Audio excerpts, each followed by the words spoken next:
बिस्मिल्लाहिर्रहमानिर्रहीम, अस्सलाम वालेकुम, सुबह खैर। आप देख रहे हैं एक्सप्रेसो, मैं हूं हिना आदिल। नए दिन और नए शो के साथ मैं हूं अली अनीक सैयद। उम्मीद आप खैर आफियत से होंगे और अगस्त की सैलाबी तबाहकारियों से महफूज होंगे। आप और आपके अहले खाना, आपके दोस्त अहबाब महफूज रहिए। जो खासकर इन सैलाबी रैलों की जद में आने वाले इलाके हैं उनसे इनखला पूरी तरह से कर लीजिए, क्योंकि अभी भी खतरा टला नहीं है।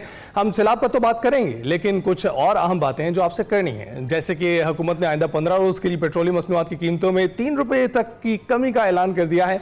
लेकिन ज़्यादा खुश होने की बात नहीं है। पेट्रोलियम जो मसनूआत में उसमें पेट्रोल की कीमत को बरकरार रखा गया है। नोटिफिकेशन के मुताबिक पेट्रोल की कीमत 264 रुपये 61 पैसे पर बरकरार रखी गई है, जबकि हाई स्पीड डीजल है उसकी कीमत में तब्दीली की गई है, 3 रुपये की कमी की गई है। हालिया कमी के बाद फी लीटर हाई स्पीड डीजल की कीमत 269 रुपये 99 पैसे हो गई है और इसके अलावा लाइट डीजल की कीमत में 2 रुपये 40 पैसे, जबकि मिट्टी के तेल की कीमत में 1 रुपये 46 पैसे कमी की गई है। ये अगले 15 रोज के लिए बरकरार रहेगी। 15 रोज के बाद फिर से रिवाइज होगा और उम्मीद करते हैं ये कमी बरकरार रहे, क्योंकि अमूमन कमी जब भी होती है वो पैसों में होती है, रुपयों में नहीं होती है। जी हाँ, बिल्कुल। और जनाब आगे बढ़ते हुए जरा आपके साथ एक और भी खबर शेयर करते हैं। वो ये है कि जी वफाकी दारुल-हुकूमत पंजाब और खैबर पख्तूनख्वा के मुख्तलिफ इलाकों में 5.4 शिद्दत के ज़लज़ले के शदीद झटके महसूस किए गए और इसका जो मरकज़ बताया जा रहा है वो अफगानिस्तान में को हिंदुकुश और ज़र ज़मीन गहराई 15 किलोमीटर थी। अफगानिस्तान, इंडिया और ताजिकिस्तान में भी ज़लज़ले के ये झटके महसूस किए गए हैं। तो अल्लाह पाक हर किसी को अपने हिफ्ज़ मान में रखे, आमीन। और खैर खैरियत से ही रहे, क्योंकि बहुत सारी कुदरती आफात जो उनका सिलसिला चल रहा है। और एक और न्यूज़ है जी, वो ये है कि पार्टी ख़त्म हो गई है, बच्चों की मौजें ख़त्म हो गई हैं और स्कूल्स खुल गए हैं। लाहौर समेत पंजाब भर में मौसम सरमा की जो मौसम गर्मा की तातीलात थी, उसके बाद सरकारी और निजी स्कूल खुल गए, क्योंकि इसमें इजाफा भी कर दिया गया था इन स्कूलों की छुट्टियों में। और ये पूरे 3 महीने की छुट्टियां थी जो इस बार सब बच्चों ने एंजॉय की हैं। स्कूलों में आज से तालीमी सरगर्मियों का आगाज होने जा रहा है और पंजाब हुकूमत का सैलाब मुतासरा जो इलाके हैं वहां पर सरकारी और निजी स्कूल बंद रखने का हुक्म सामने आया है। बिल्कुल। और चूंकि हम एक नए महीने में दाखिल हो रहे हैं और नए महीने के साथ साथ नया माली साल भी है जिसमें हम शामिल हुए हैं, बहुत सारे लोग जो हैं इस वक्त इन माली मुश्किलात का भी शिकार हो रहे हैं जो कि सैलाब की तबाहकारियों से पैदा हो रहे हैं। खासकर हुकूमत ने उनको रिलीफ देने के लिए, उनके बच्चों को रिलीफ देने के लिए उन इलाकों में जो है स्कूल नहीं खोले हैं, तो जनाब उनके लिए थोड़ी सी जो है छुट्टियां बढ़ गई हैं। तो अब सैलाब की बात करते हैं, क्योंकि पंजाब के 3 बिफरे दरिया जो हैं जनूबी पंजाब में तबाही मचाने लगे हैं और सैलाब से अब तक जो मुतासरा अफराद हैं उनकी तो तादाद हज़ारों में है, लेकिन 33 अमवात भी हो चुकी है। दरिया चनाब में हेड तरीमू पर इंतहाई ऊंचे दर्जे का सैलाब है और पानी का बहाव 4,79,000 क्यूसिक हो गया है। उधर भारत ने एक और बड़ा सैलाबी रैला दरिया चनाब में छोड़ दिया। बगैर इत्तला सलाल डैम के तमाम गेट्स खोल दिए गए हैं। मजीद 8 लाख क्यूसिक पानी आने से पंजाब में फिर बड़े सैलाब का खदशा पैदा हो गया और हेड मलाला के मकाम पर बड़ी सैलाबी सूरत हाल पैदा होने का खतरा है। सीनियर वजीर पंजाब मरीम औरंगजेब बोली, सैलाब से निपटने की मुकम्मल तैयारी कर ली गई है, जिंदगियां बचाना अव्वलीन तरजीह है। जो अभी है जो इस फ्लड से मुतासर हुई है वो 20 लाख से ज़्यादा तजावुज़ कर गई है। 5 लाख से ज़ायद जो मवेशी हैं वो इस वक्त तक महफूज मकामात तक पहुँचा दिए गए हैं। और उधर गुज़िश्ता रोज़ चेयरमैन NDMA और वफाकी वज़ीर मुसद्दिक मलिक ने मीडिया ब्रीफिंग दी। चेयरमैन NDMA ने कहा कि तमाम दरियाओं की मुसलसल निगरानी और मुतासरीन की महफूज मकामात पर मुंतकिली भी जारी है। आइंदा 3 से 4 रोज़ में शदीद बारिशें मुतवक्किल हैं और मुसद्दिक मलिक ने कहा कि वफाकी हुकूमत सूबाई हुकूमतों की भरपूर मुआवनत कर रही है। बारिशों और सैलाब से बड़े पैमाने पर नुकसानात का सामना करना पड़ा और दूसरी जानिब सैलाब से मुतासरा आवाम शिकवा कुनाह है। क्या कहते हैं ज़रा आप भी सुनिए। हम कहाँ जाएं, हमारे छोटे बच्चे हैं, हमारे माल मवेशी हैं, हम उनको लेके कहाँ जाएं? आगे इंतजाम तो नहीं है। हमारा जो काफ़ी नुकसान फसलों का हुआ है उसका अजाला हमें दिया जाए। हम बहुत मेहनत और मुशक्क़त कर फसलें पाली थी। हमने बहुत मुश्किलों से सारा कुछ इकट्ठा किया था। बेटी का सामान थोड़े दिनों में शादी करनी थी, तो अब हम घर का कुछ करें या अपनी बेटियों को कुछ करें। हमारी मकई की फसल वो बर्बाद हो चुकी है। तेल की तो तैयार फसल थी वो बर्बाद हो चुकी है और कपास की फसल भी बर्बाद। किसान हम हुकूमत वक्त से अपील है कि हमारे लिए कुछ करे। जो किसान है उनका मतलब काफी नुकसान हुआ है, फसलें तबाह हो चुकी हैं। इलाका वालों ने खुद अपनी मदद किया, आपके तहत की इधर से नकल मकामी की है, कोई भी हेल्प नहीं आई, कोई भी मतलब के डॉक्टर वगैरह कोई भी इधर हमारी तरफ से राशन वगैरह की बहुत ज्यादा कमी है, लोग बहुत ज्यादा परेशान है। हमारी सकती है हुकूमत तो ठीक बेहतर है, तो खुदा तो हमारे साथ आई है। हमारे मवेशी सब भूखे, इस तरफ लोगों को चारा भी नहीं है और तुड़ भी कर चुका है, मकान भी हमारा कर चुका है। हुकूमत तो इकदाम कर ही रही है और हर मुमकिन कोशिश कर रही है कि बेहतर से बेहतरीन परफॉर्म करे इस क्राइसिस की सिचुएशन में, लेकिन इसके साथ साथ अपनी मदद आपके तहत भी लोगों पर यह जिम्मेदारी आयद होती है कि जो खासकर जो मुखय्यर हजरात हैं उन इलाकों में जो कि मुतासरा हैं वहाँ पर उन अफराद की मदद करें जो शदीद मुतासर हुए हैं, जिनके घर इस वक्त पानी की लपेट में हैं, जिनके पास इस वक्त ना सिर्फ रहने के लिए छत नहीं है अवेलेबल बल्कि इसके साथ साथ खाने के लिए भी सामान मौजूद नहीं है। तो मुखय्यर हजरात से ये गुजारिश है कि अपने इलाकों में खासकर उन इलाकों में जो कि इन दरियाओं की लपेट में हैं, दरियाओं के किनारे पर मौजूद हैं, वहाँ पर लोगों तक खुराक की फराहमी को यकीनी बनाएं, क्योंकि मरीम औरंगजेब कह चुकी हैं कि 20 लाख के करीब जो हैं वो मुतासर हुए हैं इस सैलाब के दौरान अफराद। तो 20 लाख तक हुकूमत का पहुँचना एकदम बहुत मुश्किल होगा, एक साथ नहीं पहुँचा जा सकेगा, तो इसलिए इनको अपनी मदद आपके तहत भी कुछ करना पड़ेगा। ताकि जो लोग सैलाब से या पानी से बच गए हैं वो भूख से ना मर जाए, उनकी मदद कीजिए। खासतौर पर अगर आप कर सकते हैं तो जानवरों के पास वहाँ चारा नहीं है, उनके लिए भी अगर चारे का बंदोबस्त या खुराक का बंदोबस्त अपने तय अगर आप कर सकते हैं तो वहाँ पर उनकी मदद ज़रूर कीजिए जहाँ जहाँ तक हमारी आवाज़ जा रही है। उसके अलावा भी बहुत सारी NGOs भी काम कर रही हैं और प्राइवेटली भी बहुत लोग खुद जाकर भी मदद कर रहे हैं। तो आपसे जिस हद तक हो सकता है तो अपने सैलाब मुतासरा बहन भाइयों की मदद ज़रूर कीजिए। और मुख्तलिफ शहरों की क्या सूरत हाल है और वहाँ पर सैलाबी सूरत हाल कितनी तबाहकुन है, इस हवाले से अब हमने जानना है। हमारे नुमाइंदगान हमारे साथ होंगे। सबसे पहले जरा जंग चलते हैं, खुरम सईद वहाँ पर मौजूद हैं, उनसे जान लेते हैं कि क्या सूरत हाल है। खुरम सईद अस्सलाम वालेकुम, बताइएगा इस वक्त कहाँ मौजूद हैं और सूरत हाल क्या है यहाँ की? जी ना, इस वक्त त्रिबू हेडवर्स के मकाम पर इंतहाई ऊंचे दर्जे का सैलाब है और दरियाए चनाब में पानी की आमद 4,79,000 क्यूसेक रिकॉर्ड की गई है। ये फिगर जो है गुज़श्ता रात 4,93,000 क्यूसेक तक पहुंची थी, लेकिन इस वक्त जो खुशाइंद बात ये है कि दरियाए चनाब में हेड त्रिबू के मकाम पर पानी की जो आमद है, जो बहाव है, उसमें बतदरीज कमी आना शुरू हुई है। पानी आइंदा आने वाले 24 घंटों में मजीद कम होगा। इस दरियाई सैलाबी रेले ने अब तक जिला जंग के 251 जो देहात हैं उन्हें बुरी तरह मुतासर किया है। इन देहातों में रिहाइश पजीर हजारों जो अफराद हैं वो अब बेघर हुए हैं। उन्होंने नकल मकानी की है अपने बच्चों के हमरा, अपने मवेशी, अपने माल के हमरा, और वो इस वक्त दर बदर की ठोकरें खाने पर मजबूर हैं। अगरचे जिले इंतजामिया ने इन मुतासरीन के लिए जिला भर में 22 फ्लड रिलीफ कैंप्स कायम किए हैं। इसके अलावा मुख्तलिफ मकामात पर खैमा बस्तियां कायम की गई हैं। लोगों के मुतासरीन के खाने के लिए दस्तरखान जो है उनका एहतमाम किया गया है। लेकिन इसके बावजूद जो मुतासरीन को इस वक्त मसाइल हैं उनमें सबसे बड़ा मसला तो ये है कि जो फ्लड रिलीफ कैंप्स हैं वो उन तक पहुंचना एक बहुत बड़ा मसला है। लाजमी बात है कि जो लोग अपने घर बार छोड़कर अपना सामान लेकर अपने घर से निकलते हैं, सैलाबी इलाके से निकले हैं, उनके पास इतने वसाइल नहीं है कि वो हुकूमत की जानिब से जो फ्लड रिलीफ कैंप्स बनाए गए हैं उन तक पहुंचे और वहां जाकर रिहायश इख्तियार करें। तो चूंकि ये जो इलाका है ये हिफाजती बंद झंग शहर के करीब है और इसके साथ साथ जो आबादियां हैं, जो शहर की तरफ आबादियां हैं, महफूज मकामात हैं, लोग अपने रिश्तेदारों की तरफ मुकीम हैं, कुछ लोग जो हैं वो हिफाजती बंदों पर बैठे हैं। बारिश जो है वो भी इन दिनों में आ रही है। गुज़श्ता 2 दिनों से झंग में बारिश हुई है, उस बारिश ने भी जो सैलाबी मुतासरीन है उनको बुरी तरह मुतासर किया और उनकी मुश्किलात में इजाफा किया है। बिल्कुल, उनकी मुश्किलात में इजाफा हो रहा है। झंग के बाद मुल्तान का रुख करते हैं। हामिद चौधरी वहाँ मौजूद है। हामिद, बताइएगा किस मकाम पर आप मौजूद हैं? और बताया जा रहा था कि एक रैला जो कि इस वक्त जारी सारी है वो जल्द मुल्तान पहुँचने वाला है, उसकी क्या सूरत हाल है?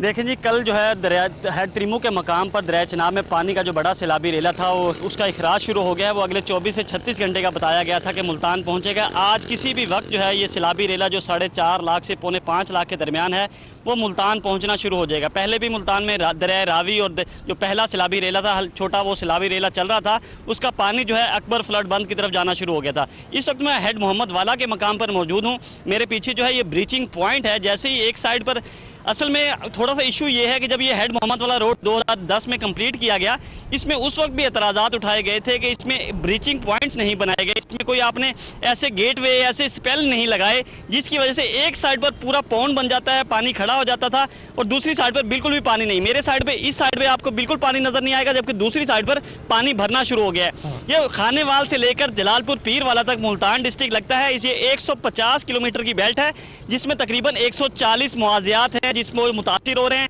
100 मुआवजात बिल्कुल पानी में डूब गए हैं, जबकि 40 के करीब जो है वो इस साइड पर जो है वो अभी तक उसमें पानी दाखिल नहीं हुआ।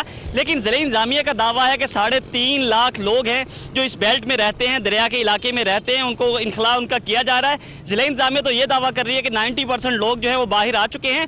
लेकिन कल मैंने विजिट किया मुख्तलिफ इलाकों में, खुद गया बेट के इलाकों में, मैंने देखा, वहाँ हमने स्टोरीज भी की, लोग बड़ी तादाद में अंदर मौजूद हैं, लोगों के मवेशी मौजूद हैं। लोगों का शिकवा ये है कि हमें छोटे छोटे कैंप दिए जा रहे हैं, उन कैंपों के लिए भी जलीलो ख्वार किया जा रहा है। 4-4, 5-5 घंटे लगते हैं, उसके बाद खैमा अलाट होता है। उस खैमे में सिर्फ 2 बंदों की जगह है, 2 चारपाइयां पर मुश्किल आती हैं। जिसकी फैमिली थोड़ी सी बड़ी है वो किस तरह उस खैमे में रह सकता है। और दूसरा उनका बड़ा इशू जो है वो जानवरों के चारे का है। लाखों की तादाद में जानवर जो है वो इस बेट के इलाकों में मौजूद हैं, जो लोग बाहर नहीं लेकर आ रहे। लोगों का शिकवा है कि हम अगर अब जानवरों को बाहर लेकर आएंगे, हमारे जानवर जो है भूख से मर जाएंगे, वहां हमें इतना चारा नहीं मिलेगा जितना हमें जरूरत है। तो ज़िला इंतज़ामिया के दावे अपनी जगह, लेकिन जो ग्राउंड रियलिटी है वो काफ़ी तब्दील है। हेड मोहम्मद वाला के मकाम पर इस वक्त जो है 2.5 लाख क्यूसी के नज़दीक जो है वो रेला गुजर रहा है। मजीद रेला आएगा तो ये 5 लाख क्यूसी का रेला हो जाएगा। तो उसके बाद जो है एक साइड पर जब पौंड बनना शुरू होगा, पानी भरना शुरू होगा, जब अगर शहर की बात करें तो अकबर फ्लड बंद जो है सेफ्टी बेल्ट है मुल्तान शहर की, वहाँ जब पानी खड़ा होगा तो उसके बाद देखा जाएगा, अंदाज़ा लगाया जाएगा। अगर 15 फुट से ऊपर पानी आता है तो हेड मोहम्मद वाला के जो ब्रीचिंग पॉइंट है यहाँ से पहले ब्लास्ट किया जाएगा, रोड को तोड़ा जाएगा, रोड से एक तरफ जो पानी जमा हुआ है उसे दूसरी साइड दरिया के इलाके में मुंतकिल किया जाएगा। फिर दूसरा ब्रीचिंग पॉइंट जो है वो शेरशाह के करीब बनाया जाएगा ताकि जो मुजफ्फरगढ़ पुल है उसको भी बचाया जा सके। अगर इश्यू ये है कि 2014 में भी हम लोगों ने यही इशू उठाया था कि आप लोग जो हेड मोहम्मद वाला को बार बार ब्रीच करना पड़ता है, अरबों रुपए गवर्नमेंट के लगते हैं, इसकी जगह अगर गेटवे बना दिए जाएं, स्पेल वे बना दिए जाएं, तो ये जो पानी आता है दरिया का जो रुख चेंज होता है, 2 जगहों पे दरिया चनाब जो है डिवाइड होता है। आधा पानी जो है पुल के नीचे से गुजरता है जो कि हेड मोहम्मद वाला के करीब पुल है 1 किलोमीटर का, तो दूसरा पानी जो है वो एक साइड पे जमा होना शुरू हो जाता है, जिसकी वजह से मुल्तान शहर को भी खतरा होता है। ब्रेट के इलाकों में जो लोग हैं उनकी फसलें भी तबाह होती हैं। लाखों एकड़ रकबे पर खड़ी जो है लोगों की फसलें तबाह हो गई हैं, लोग बेजारों मददगार फिर रहे हैं। लोगों सबसे बड़ी बात यह है कि लोग जो ज़िला इंतज़ामिया ने रेस्क्यू 1122 ने लोगों को महफूज मकामात पर मुंतकिल शुरू किया है, उनके पास बड़ी बेड़ियां नहीं है, बड़ी कश्तियां नहीं है। जो अंदर बेट के इलाकों में लोग रह रहे हैं वो अपनी मदद आपके तहत किराया देकर बड़ी कश्तियों के ऊपर जो है अपना सामान लोड करते हैं, उसके बाद उनको महफूज मकामात पर लेकर आते हैं। जी ठीक है, हमें साथ ही मौजूद रहेगा। ज़रा वज़ीराबाद चलते हैं, ख्वाजा वकार कमर वहाँ मौजूद हैं। वकार बताइएगा इस वक्त किस जगह पर, किस पॉइंट पर मौजूद हैं और यहाँ की क्या सूरत हाल है? मैं इस वक्त मौजूद हूँ वज़ीराबाद GT रोड पर, और इधर एक तो सैलाबी रेला गुजर गया लेकिन अपना बहुत ही किसे छोड़ गया। आप मेरे बैक साइड देखेंगे कि अभी भी इस इलाके में पानी खड़ा है, अभी भी इस इलाके में गढ़ों में लोग महसूर हैं। और अब देखा जाए तो इस इलाके में अब तक 10,84,000 क्यूसिक पानी जो है ना वो गुजर चुका है। लेकिन अब नए जो सैलाबी रेला दहशतगर्दी भारत ने की है उसमें 8 लाख क्यूसिक आने का जो बताया जा रहा है। लेकिन जब तक ये पहला पानी है और उसके बाद जो नया सैलाबी रेला आएगा वो वज़ीराबाद को बहुत ज्यादा मुतासर करेगा। इस वक्त जो रिलीफ के मामलात हैं वो बहुत ही परेशानकुन है। इधर जो मुख्तलिफ महकमे को देखा जाए तो हेल्थ को अगर देखा जाए तो हेल्थ का प्राइवेट होने के बाद हॉस्पिटल में आपको शायद पूरे सैलाब के एरिया में एक आपको रिलीफ कैंप मिलेगा, उसमें भी मेडिसिन बिल्कुल ना होने के और ना डॉक्टर होने की मामला है। उसके अलावा अगर आप देखा जाए तो इन महकमों में सबसे बेहतरीन काम पुलिस ने किया है, जो कल से मुख्तलिफ देहातों में जाकर और उन लोगों को घरों से निकाल कर अहम इलाकात में पहुंचा रही है, महफूज मकामात पर पहुंचा रही है, ताकि उनकी जानी और माली नुकसान जो है ना वो कम से कम हो सके। इस वक्त तक वज़ीराबाद जो है जिला है, इसमें 8 सैलाब में लोग जो है ना हलाकतें हो चुकी है। लेकिन अब जो इंतजामिया है उसने उससे कुछ बेहतर किया है मामलात, ताकि जो ना ज्यादा से ज्यादा लोगों को रिलीफ दिया जाए और लोगों को वो GT रोड के मुख्तलिफ अतराफ में ना उन्होंने मुंतकिल करना शुरू कर दिया ताकि सैलाबी रेला आने से पहले वो तमाम लोग जो है ना GT रोड के अतराफ में पहुंचे।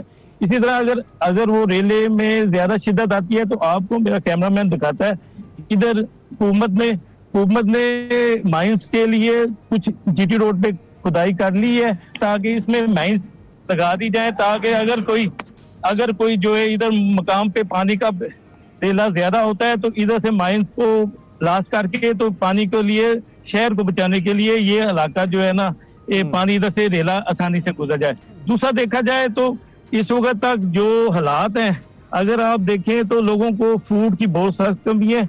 तमाम देहातों में तकरीबन मुतासर होने वाले देहात 35 से 40 हैं, जिनों में अभी तक फूड की हुकूमत की तरफ से कोई किसी किस्म की मदद नहीं पहुंची, तो लोग सरापा एहतिजाज ही है। इसी तरह अगर आप देखा जाए, इंतजामिया से बात की है, इंतजामिया कहती है कि हमने हर इलाके में सैकड़ों की तादाद में फूड के कैंप लगा लिए हैं, लेकिन अगर देखा जाए ग्राउंड में तो वो भी नहीं आ रहे हैं। आप बिल्कुल ठीक कह रहे हैं कि ग्राउंड पर जो ऐसे कैंप्स है वो कम ही नजर आ रहे हैं। और उसके साथ साथ आपने ये भी बताया कि पुलिस बहुत मुतहरिक नजर आ रही है। मरीम नवाज ने भी शाबाशी दी है पुलिस के महकमे को, और बिल्कुल उनका जो इस वक्त क्राइसिस के दौरान उनका किरदार है काबिल तहसीन है। हामिद, आप बताइएगा कि मुल्तान में ऐसे कैंप्स आपको दिखाई दे रहे हैं, चूंकि ये तो बताया जा रहा है कि हर शहर में कायम किए गए हैं? जी बिल्कुल, अगर देखें तो ज़िला इंतजामिया का दावा यही है कि उन्होंने 38 रिलीफ कैंप लगाए हैं, लेकिन जितने भी हमने कैंप विजिट किए हैं वहाँ सहूलियात का फुकदान है। छोटे छोटे खैमा बस्तियाँ लगाई गई हैं। मैक्सिमम जो खैमा बस्ती है उसमें 20 से 25 कैंप हैं, जबकि जो नॉर्मल कैंप लगाए हैं उन्होंने 10-10, 8-8 कैंप्स हैं। तो कहा जा रहा है 3.5 लाख लोग मुतासिर हो रहे हैं जिनका इनखला किया जा रहा है। अगर ओवरऑल हम पूरे फ्लड कैंप्स को देखें तो 6000 लोगों की कैपेसिटी नहीं है इन कैंप्स में। जो 38 खैमा बस्तियां लगाई गई उसमें 6000 लोगों की कैपेसिटी नहीं है टोटल। लेकिन ज़िला इंतजामिया के दावे यही हैं कि हमने जो है 38 रिलीफ कैंप लगाए हैं, 3.5 लाख लोगों का इनखला कर रहे हैं और 90% इनखला हम कर चुके हैं। लेकिन बड़ी तादाद में लोग अभी मौजूद हैं। ये दरिया के बेट के इलाकों में जो लोग रिहाइश पजीर हैं, इनका दावा यह है कि हमें बाहर जो है वो शिकायत हैं, हमें वहाँ सहूलियात नहीं दी जाएंगी, हमें हमारे जानवरों के लिए चारा नहीं मिलेगा, तो ये लोग बाहर मुंतकिल नहीं हो रहे। जो दरिया का एक इलाका है जो कि हेड मोहम्मद वाला से लेकर सलार वहन बनबोसन तक जाता है, उससे तो काफ़ी ज़्यादा इनखला हो चुका है। जबकि जो हेड मोहम्मद वाला से लेकर शेरशाह का इलाका है, इसमें बड़ी तादाद में लोग मौजूद हैं। 3 रोज से इन लोगों की बिजली मुनक़ता कर दी गई है, लेकिन लोग अभी भी अंदर मौजूद हैं, अपने माल मवेशी के साथ मौजूद हैं। वो बाहर आने को किसी सूरत तैयार नहीं है। ज़िला इंतजामिया ने कोशिश की, फोर्सली कोशिश की उनको बाहर लेकर जाएं, लेकिन ये लोग जो है बाहर जाने को तैयार नहीं है, क्योंकि ज़िला इंतजामिया की जानिब से कहा जा रहा है ये बहुत बड़ा सैलाबी रेला है और हर चीज़ बहाकर साथ ले जाएगा। लेकिन लोगों को ये बात अभी तक समझ नहीं आ रही। लोगों का शिकवे यही है कि हमें सहूलियात देंगे तो हम बाहर मुंतकिल होंगे, और वो अपनी मदद आपके तहत मुंतकिल हो रहे हैं, क्योंकि जो बड़ी कश्तियां हैं वो ज़िला इंतजामिया के पास नहीं हैं। वो लोग परचेज करते हैं, रेंट पर लेते हैं, उसके बाद अपना माल जो मवेशी हैं, अपना जो सामान है वो उन पर मुंतकिल करते हैं। उसके बाद जो है वो महफूज मकामात पर आते हैं। तो लोगों को ये भी शिकवा है कि हमारे पास सहूलियात नहीं है। ज़िला इंतजामिया दावे तो कर रही है कि वो लोगों को तो लेके आ रहे हैं, लेकिन जानवर है, उनके माल मवेशियों के साथ साथ उनका अपना घर का सामान है, जो आपने कैसे बाहर लेकर रेंट भी ले रहे हैं कश्तियों पे, जो सामान जो अपना लेकर आ रहे हैं उसका रेंट भी लिया जा रहा है, और कितना लिया जा रहा है?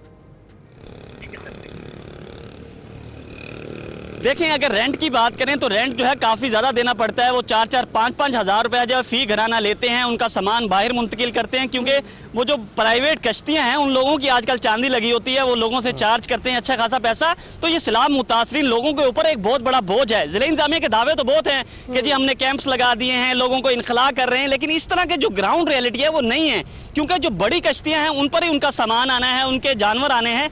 तो वो उन लोगों का जो रोना है वो बिल्कुल ठीक है कि हम अपने पैसे पे करके आ रहे हैं। ज़िला इंतजामिया नजर आ रही है कि जो फ्लड रिलीफ कैंप लगाएंगे वहाँ जो तस्वीरी सेशन है वो तो बहुत जबरदस्त चल रहा है, लेकिन जो अंदर ग्राउंड की रियलिटी को देखें तो बड़ा डिफरेंस है। हकीकत ग्राउंड रियलिटी है वो बहुत ज्यादा मुख्तलिफ है, और सैलाब मुतासरीन इस वक्त इंतहाई तकलीफ का, दिक्कत का शिकार है। जिस तरीके से उन्हें खुद ही पे करना पड़ रहा है इन हालात में, जब उनका घर माल सब कुछ जो है वो लुट चुका है, और वो फिर भी पे करके अपने आप को सेफ मकाम पर अगर उन्होंने ट्रैवल करना है तो वो कश्ती का रेंट पे करेंगे। अच्छा, जंग में क्या सूरत हाल है? खुर्रम सईद बताइएगा कि यहाँ भी इसी तरीके से लोगों को हेल्प आउट किया जा रहा है, या फिर अपनी मदद आपके तहत सैलाब मुतासरीन उस जगह से निकल रहे हैं जहां पर वो फंसे हुए हैं? जी हिना, देखिए, जब दरिया चनाब का बड़ा सैलाबी रेला कादराबाद से चला था तो एक खासी मिकदार थी पानी की 10 लाख क्यूसेक से ज्यादा पानी था, और ये शुबा जाहिर किया जा रहा था कि त्रीमू हेडवर्क्स पर जो पानी पहुंचेगा वो 8 से 9 लाख क्यूसेक पहुंचेगा। तो इस बड़े सैलाबी रेले को अगर हम देखते तो काफी ज्यादा नुकसान होना था, लेकिन इसमें जिले इंतजामिया की जो स्ट्रेटेजी थी इस हवाले से वो बहुत कामयाब रही। उन्होंने टाइमली ब्रीचिंग्स की हैं, उन्होंने यहाँ पर ठट्ठा माला बंद के करीब जो बंद ब्रीच किया है वो पानी आने से तकरीबन 2 रोज कबल किया है। और उस ब्रीचिंग की वजह से जो है वो ना सिर्फ कई हजार लोग जो हैं वो बच गए हैं, और झंग शहर में भी पानी दाखिल होने का जो खदशा है वो खत्म हो चुका है। अब इस वक्त जो पानी है वो हेड त्रिमू पर तकरीबन 4,79,000 क्यूसेक है, जो अब बतदरीज कम होगा और आगे ये पानी अब मुजफ्फरगढ़ और मुल्तान की जाने बढ़ेगा। जो पानी पीछे से भारत ने सलाल डैम के जो बंद खोले हैं उसकी वजह से जो 8 लाख क्यूसेक पानी का रेला आ रहा है, मेरा ये ख्याल है कि अगर ये स्ट्रेटजी जो झंग इंतजामिया ने अपनाई है, अगर वो वजीराबाद, सियालकोट और दूसरी इंतजामिया भी अपनाए और टाइमली ब्रीचिंग की जाए, तो मेरा ख्याल है कि पानी का ये जो रेला है ये भी बआसानी गुजर जाएगा, क्योंकि इस रेले को गुजरने में तकरीबन 8 से 10 दिन लगेंगे। 8 से 10 दिन लग जाएंगे। बिल्कुल ठीक है, बहुत बहुत शुक्रिया खुरम, आप इस अपडेट कर रहे थे। तीनों शहरों से हमने आपको अपडेट दी, हमारे साहिबान जो हमारे नुमाइंदगान वहाँ मौजूद हैं वो ताज़ा तरीन सूरत हाल से हमें अपडेट किए हुए हैं, हमने आपको भी किया और मजीद भी करते रहेंगे। लेकिन हम दुआ करते हैं कि इस वक्त जो सूरत हाल आसमानी आफात की सूरत में पाकिस्तान पर आ रही है, कहीं हमें सैलाब दिखाई दे रहा है, कहीं जलजला आ रहा है, कहीं मानसून की बारिशें थमने का नाम नहीं ले रही हैं, वो जल्द अज जल्द सिमट जाएं और ये जो आफात हैं ये किसी तरह से कंट्रोल में आ जाएं। और आप अपनी मदद आपके तहत भी जो है लोगों की मदद जारी रखें ताकि उनकी मुश्किलात में कमी की जा सके। हम ब्रेक के बाद आएंगे और ना सिर्फ पंजाब की सूरत हाल पर बात करेंगे बल्कि जो सिंध की जानिब रैले जा रहे हैं और गुड्डू, कोटरी और इसके अलावा सक्कर बैराज पे जो सूरत हाल है उस पर बात होगी।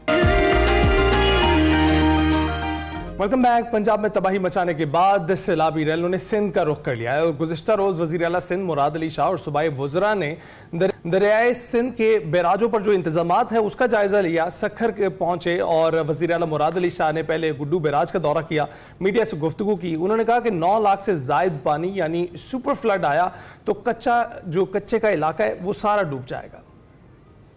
हमारी पूरी रहेगी कि इस सुपर फ्लड को हम कम से कम नुकसान से गुजार के और समंदर तक ही पानी पहुंचाएं। लोगों की जानें बचाना, माल मवेशी बचाना, गुड्डू बराज को कोई नुकसान ना हो और आगे फिर सक्कर बराज को कोई नुकसान ना हो, ये इंश्योर करना और हमारे बंद जो है ये इंश्योर करना कि इनमें कोई लीक ना हो। जो इनखला होगा और लोग, हम कोशिश ये करेंगे कि हम उनको किसी सरकारी जगह पे रिलीफ कैंप्स बनाकर, रिलीफ कैंप्स ही हमने 514 थे या कितने थे मुझे नंबर्स बताए, आइडेंटिफाई किए हुए कि कहाँ कहाँ बनेंगे, कितनी कैपेसिटी किसकी है।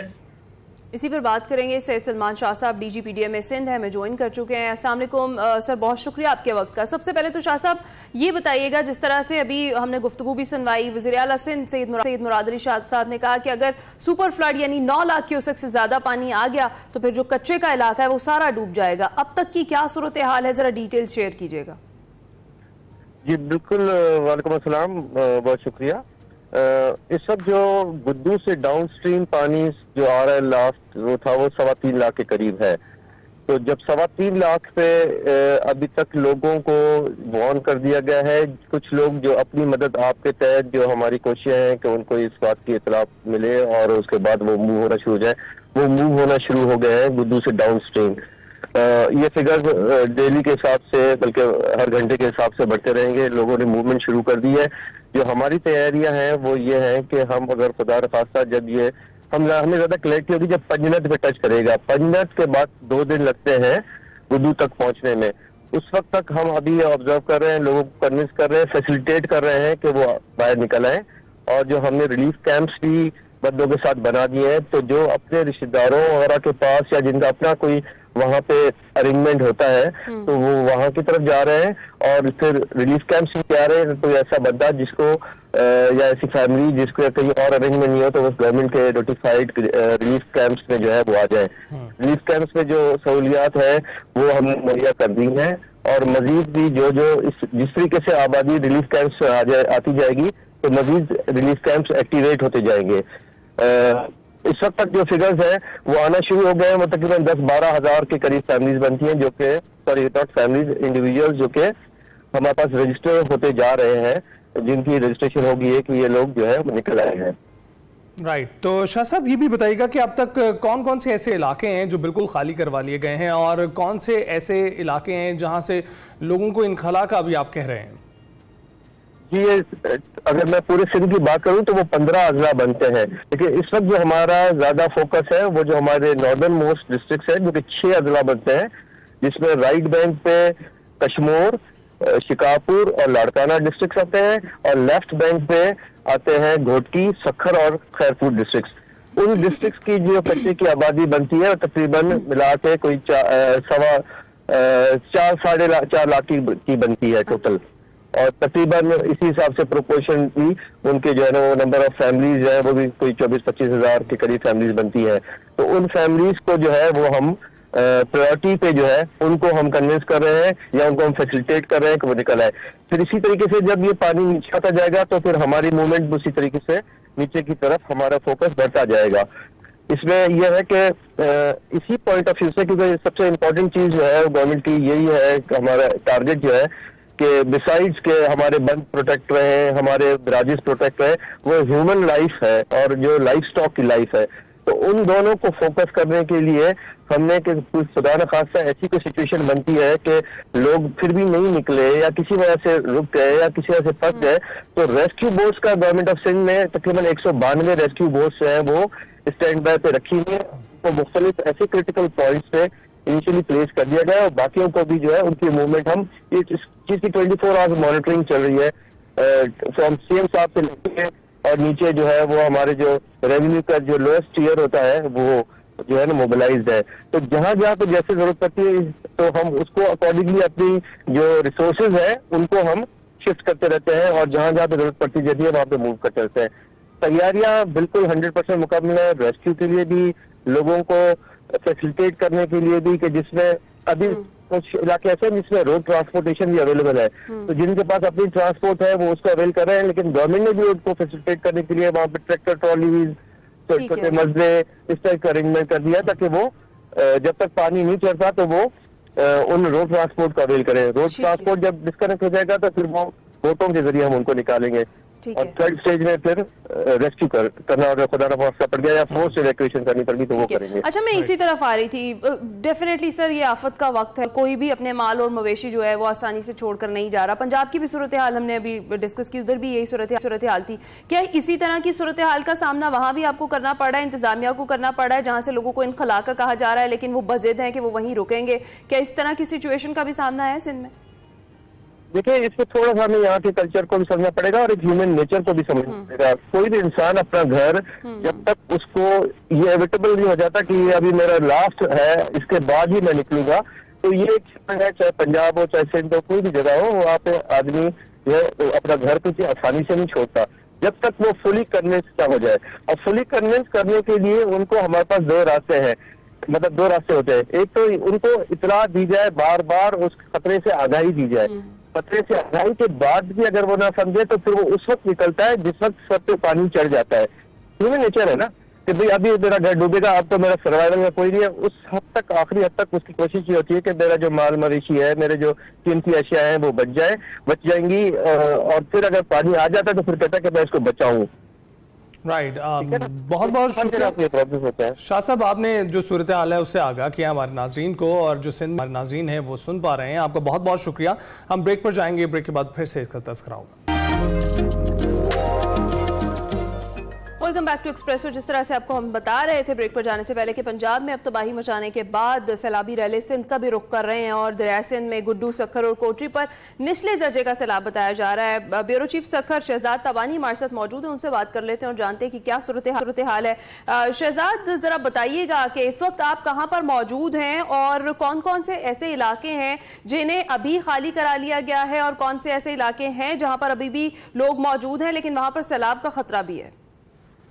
देखिए, बिल्कुल आप जिस तरीके से कह रही हैं, मैं दरिया सिंध के किनारे के ऊपर मौजूद हूँ। सखर बैराज का ये इलाका है। इस वक्त मजबूरी तौर पर बात करें दरिया सिंध की, तो दरिया सिंध के जो तीनों बैराजेस हैं उनके ऊपर सैलाबी पानी जो है वो मौजूद है। लेकिन इस वक्त जो है हम अपने नाज़रीन को ये बताएं, एक्सक्लूसिव तौर पर इंचार्ज कंट्रोल रूम अब्दुल अजीज तुमरो सखर बैराज के मुताबिक जो सुपर फ्लड का खतरा था वो टल गया है। आज सुबह जो है ये खतरा टला है। अभी उन्होंने जो है वो बताया है, एक्सप्रेस न्यूज से बात करते हुए उनका ये कहना है कि सुपर फ्लड जो है वो दरिया सिंध के अंदर अब नहीं आएगा।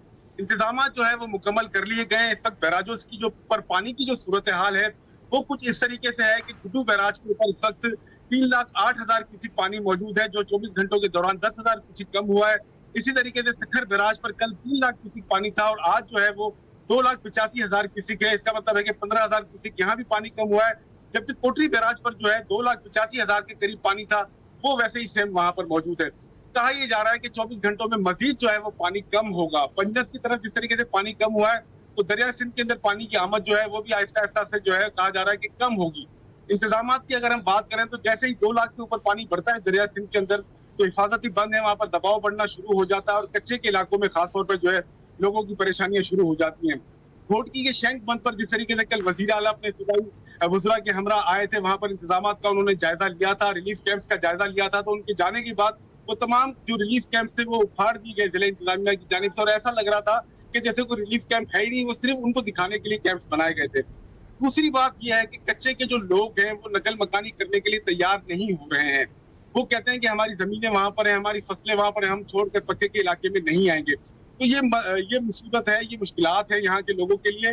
जबकि दरिया सिंध के साथ जो सिंध के 15 अजला हैं जो उनके अतराफ में आते हैं, वहां पर जो है मुश्किलात मौजूद है। जिस तरीके से घोटकी का मैंने आपको बताया, पिछली बार भी हम अपने इसी प्रोग्राम के अंदर जिस तरह जिक्र कर रहे थे कि दादू जो है वो मुकम्मल तौर पर डूब गया था, वहां पर भी पानी का दबाव जो है बढ़ रहा है, क्योंकि कच्चे के इलाके जो है वो शदीद मुतासिर होते हैं और काफी दिन जो है। शहजाद, आप हमारे साथ ही रहिएगा, अभी वक्त हुआ है ब्रेक का, ब्रेक पर जाएंगे, ब्रेक से वापस आएंगे तो उस सूरत हाल पर बात करेंगे कि इंडिया की जानिब से जो अब पानी छोड़ा जा रहा है वो भी लाखों क्यूसेक का है, तो उसके आने की वजह से क्या सूरत हाल पैदा होगी। ब्रेक पर जाएंगे। वेलकम बैक टू एक्सप्रेसो जनाब। प्रोग्राम में दूसरा हिस्सा और हम बात कर रहे हैं कि पूरा पाकिस्तान सैलाब की तबाहकारियों से मुतासर हुआ है और इस वक्त जो पंजाब के खुसूसी तौर पर 3 जो बड़े बिफरे दरिया हैं वो जनूबी पंजाब में भी अब तबाही मचाने लगे हैं और सिचुएशन वर्स होती हुई दिखाई दे रही है। और जिस तरह से भारत की जानिब से एक और सैलाबी रैला पानी का छोड़ दिया गया, तो उसके बाद फिर सूरत हाल क्या होगी, इस पर हम बात करते हैं। इरफान अली काठिया साहब DG PDM में पंजाब हमें ज्वाइन कर चुके हैं। अस्सलाम वालेकुम सर, बहुत शुक्रिया आपके वक्त का। जरा बताइएगा कि तमाम दरियाओं की मुसलसल अभी भी मॉनिटरिंग जारी है और जो लोग हैं उनकी भी महफूज मकामात पर मुंतकिली जारी है, सिचुएशन अभी है क्या? जी बिस्मिल्लाहिर्रहमानिर्रहीम, thank you very much for having me. और इस वक्त बिल्कुल आपने ठीक कहा कि पंजाब के तीनों दरियाओं में शदीद तगयानी और तारीख के बड़े रेले जो हैं वो गुजर रहे हैं।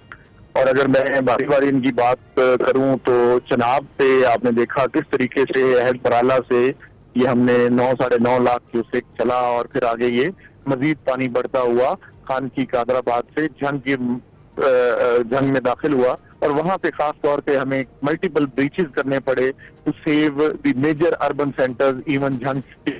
और उन ब्रीचेस के पेश नजर देहाती इलाकों में काफी सारा पानी आया और यही वजह है कि जंग इस वक्त हमारे वर्स्ट हिट अजला में से एक है।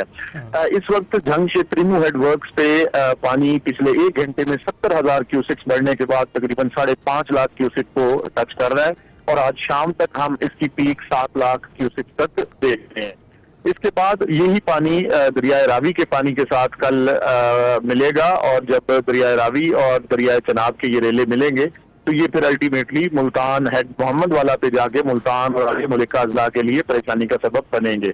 जो रावी में आपने देखा कि 2,30,000 क्यूसेक्स का एक बड़ा रेला हमने लाहौर से शादरा के मुकाम से भी गुजारा। इस वक्त ये पानी हेड बल्लो की डाउन स्ट्रीम जो है ये साहिवाल, उकाड़ा और इन अजला से गुजरता हुआ ये बिलाखिर खानेवाल और हेड सिदराई की तरफ जा रहा है।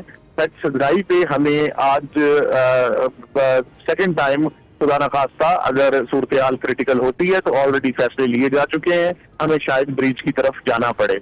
और इसके बाद ये हेड सिदराई डाउन स्ट्रीम फिर आगे ये जाके अहमदपुर सियाल के मुकाम पर चनाब के पानी से मिलेगा कल किसी भी औकात में सेकेंड टाइम और फिर ये पानी दोनों रेले मुल्तान में दाखिल होंगे। मुल्तान में हम 8-8.5 लाख क्यूसेक्स को अभी तक फोर्सी कर रहे हैं दोनों दरियाओं का पानी, जो कि वहां पे परेशानी का सबब बन सकता है, ना सिर्फ हेड मोहम्मद वाला के लिए बल्कि शेरशाह ब्रिज के लिए भी, जिसमें NHA तमाम 9 डिपार्टमेंट्स खासतौर पे Punjab irrigation department, experts committee already in sites पे पिछले 3 दिन से बैठे हैं और हमने तमाम इंतजामात अगर खुदा न खास्ता ब्रीचिंग सेक्शंस ऑपरेट करने पड़ते हैं तो वो ऑलरेडी पंजाब गवर्नमेंट ने इंश्योर कर लिए हैं। इसके बाद दरियाए सतलुज की अगर बात करें तो दरियाए सतलुज में कसूर में अपनी तमाम तबाहकारियों के बाद अब ये पानी नीचे हेड सलमान की और हेड इस्लाम की तरफ बढ़ रहा है। और ये 4 तारीख को ये पानी भी जो बड़ा रेला है ये पंजनत के मुकाम पर मुजफ्फरगढ़ में ये बाकी दोनों दरियाओं के बड़े रेलों से मिलेगा और पंजनत से फिर ये आगे राजनपुर और रहीम यार खान से अपना सफर तय करते हुए 6 तारीख को ये सिंध में ये दाखिल हो जाएगा। बिल्कुल ठीक। इरफान साहब, बहुत ही आपने कॉम्प्रिहेंसिव तौर पर अहाता किया है। इस वक्त सूरत हाल क्या है? भारत की जानिब से जो सलाल डैम के स्पिलवेज खोले गए हैं उसकी वजह से आप बता रहे हैं कि तैयारियां मुकम्मल हैं, लेकिन कितने लाख क्यूसेक एक्सपेक्टेड है कि मजीद पाकिस्तान में दाखिल होने वाला है? जी बिल्कुल, एक तो ये बात मैं एट द वेरी बिगिनिंग कर लूं कि जो हमने अब तक देख लिया है वो शायद अब दोबारा इंशाल्लाह इस तरह की कोई उम्मीद नहीं है और अल्लाह इंशाल्लाह हमें इससे महफूज रखेगा पूरे पंजाब को। और ये जो कल की एक हिजानी कैफियत बनी जब सोशल मीडिया और इंडियन मीडिया के कुछ चैनल्स पे ये चीज चली, तो हमारे क्योंकि जो ऑफिशियल कम्युनिकेशन चैनल्स हैं उनसे हमें किसी किस्म की इत्तला ना फेडरल को मिली ना प्रोविंस को मिली, जिसकी वजह से इसको कंफर्म या निगेट करना वो एक मुश्किल था। लेकिन हमने कल जब अपने तमाम सोर्सेज फेडरल और प्रोविंशियल अदारों ने उनसे मालूमात ली तो ये जरूर मालूम हुआ है कि सलाल डैम के स्पिलवेज खोले गए हैं, लेकिन ये एक छोटा डैम है जिसकी टोटल कैपेसिटी 2,10,000 एकड़ फीट की है और ये सिर्फ 78 किलोमीटर अपस्ट्रीम मराला मौजूद है, जिसका इफेक्ट अभी तक मराला पे कुछ महसूस होना शुरू हो जाना चाहिए था अगर इस खबर में तो बहुत बड़ी सदाकत होती। लेकिन मैं ये आपको पूरे इत्मीनान से ये बता सकता हूँ कि हेड मराला अपस्ट्रीम जो हमारी गेज है वो अभी तक 1,10,000 से 1,20,000 के दरमियान है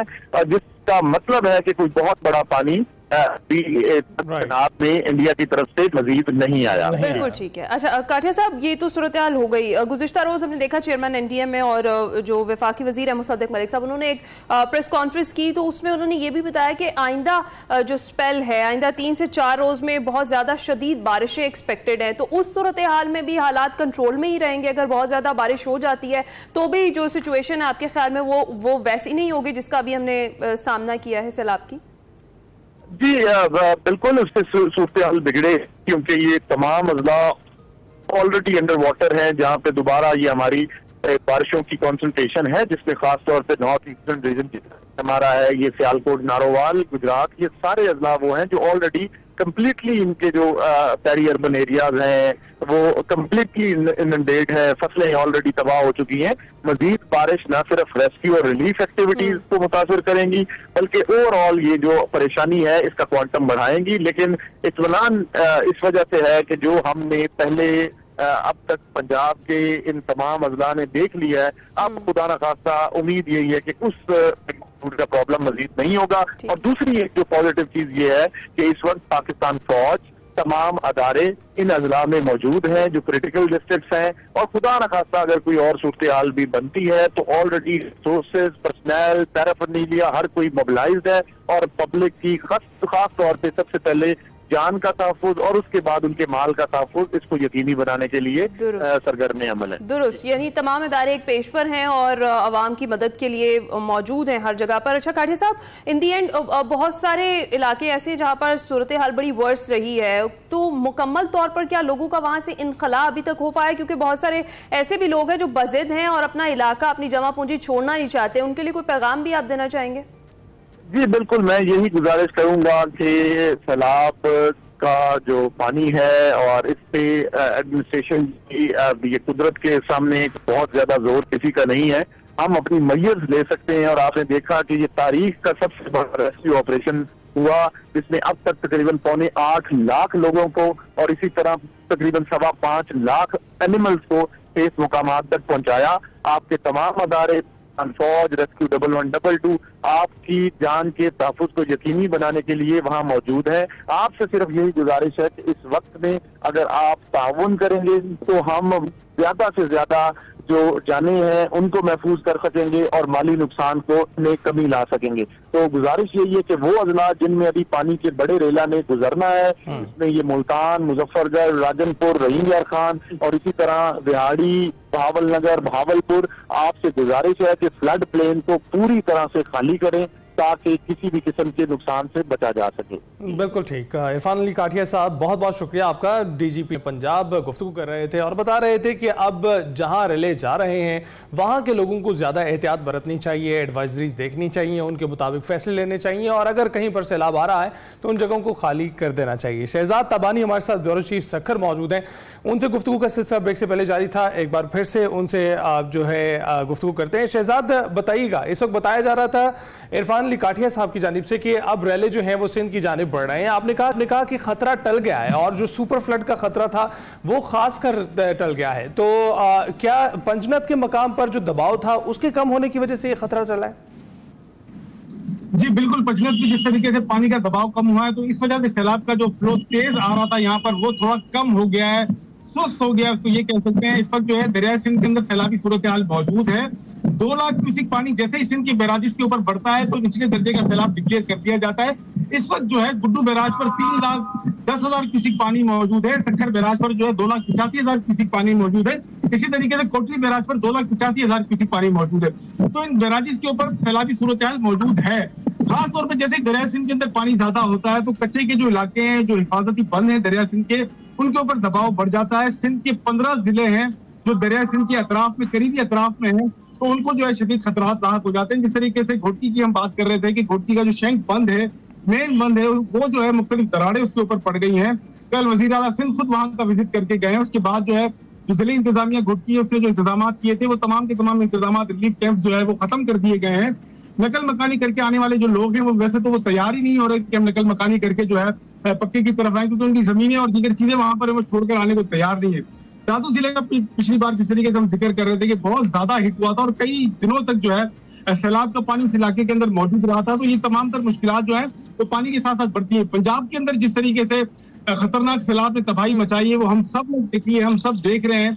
वही पानी जो है वो आहिस्ता आहिस्ता दरिया सिंध की तरफ आ रहा है। आप देख सकते हैं कि इस वक्त जो है पानी का फ्लो काफी ज्यादा हुआ है, काफी ज्यादा पानी जो है इनके अंदर दरियाओं के अंदर मौजूद है। तो उस तरीके के इंतजाम जो है वो किए जा रहे हैं। हैवी मशीनरी जो है मुख्तलिफ जगहों पर हमने देखी कि वो खड़ी कर दी गई है। खासतौर पर जो दरिया सिंध के हिफाजती बंद कमजोर हैं, जो पुश्ते कमजोर हैं, उनको ठीक करने की कोशिश की जा रही है। लेकिन अफसोस की बात यह है कि जब पानी सर पर चढ़कर आ जाता है, जब मुश्किलात सर पर चढ़कर आ जाती है, तो उसके बाद जो है तैयारियां शुरू करते हैं, ये तैयारियां नाकाफी साबित होती हैं और पानी और दीगर मुश्किलात जो है वो आ जाती है।